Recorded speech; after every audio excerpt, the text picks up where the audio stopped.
Selamat datang kembali. Oke, hari ini kita mau bedah satu taktik negosiasi nih. Kayaknya simple, tapi dampaknya besar. Iya, ini dari buku Secrets of Power Negotiating ya. Betul.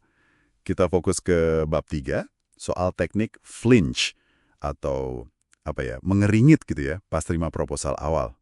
Flinch, menarik itu. Reaksi pertama. Iya, sumber kita jelas dari buku itu, dan tujuan kita simple. Gimana sih reaksi nonverbal kita di detik pertama itu bisa mengubah arah negosiasi? Bisa banget, bisa banget. Siap ya, kita gali lebih dalam. Siap. Andi pasti pernah kan ya negosiasi. Apa aja lah, beli mobil, mungkin jual jasa, atau bahkan ngomongin gaji gitu. Sering lah itu.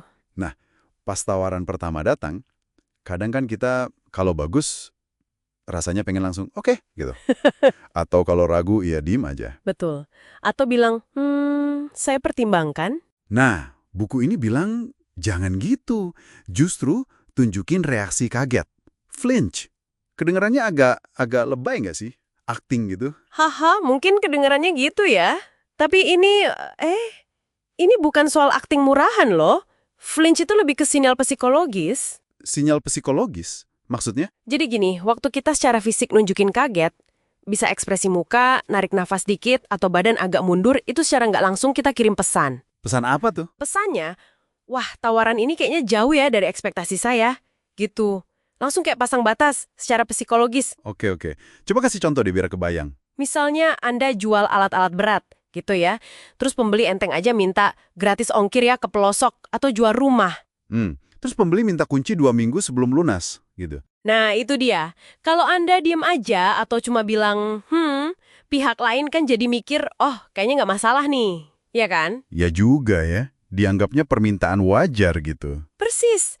Diem itu sering diartikan oke, atau paling nggak masih bisa dinego.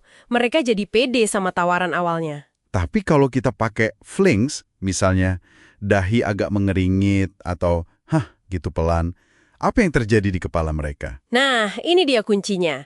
Di kepala mereka itu langsung muncul keraguan.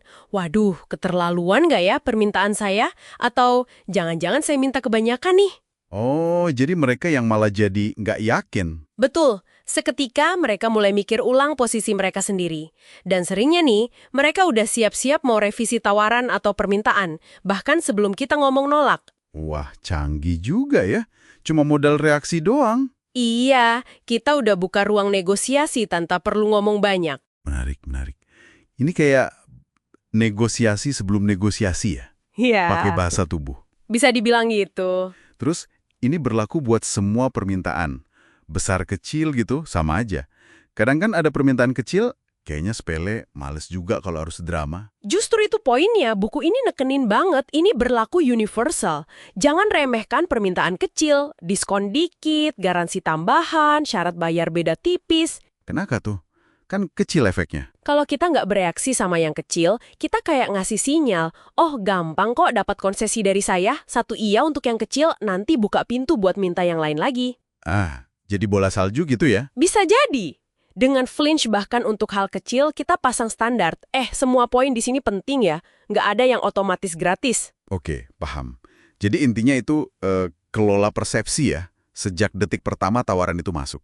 Tepat. Bukan soal setuju atau enggaknya dulu, tapi soal gimana kita kelihatan pas nerima info itu. Biar kesannya kita negosiator yang nggak gampangan gitu. Persis. Ini soal menetapkan kerangka acuan di awal. Kalau kita nggak kelihatan nyaman sama tawaran pertama, secara nggak langsung kita bilang kalau nilai kita atau barang jasa kita itu tinggi. Jadi pihak lain harus usaha lebih gitu ya. Betul. Itu bangun posisi tawar kita dari awal banget. Oke. Jadi pelajaran utamanya jelas banget nih. Pertama, jangan pernah bilang iya langsung ke tawaran pertama. Tapi yang lebih krusial lagi, secara psikologis, Jangan pernah kelihatan nyaman atau oke-oke aja sama tawaran pertama itu. sip. Jadi pakai flinch, reaksi mengernyit itu, sebagai respon standar kita ya. Alat simple tapi kayaknya, efeknya gede nih di negosiasi. Betul sekali. Nah, ini mungkin buat renungan Anda di rumah ya. Coba deh ingat-ingat lagi negosiasi terakhir Anda. Ada nggak momen pas Anda langsung aja terima syarat atau permintaan tanpa nunjukin reaksi awal yang gimana gitu? Wah, jangan-jangan sering nih. Terus?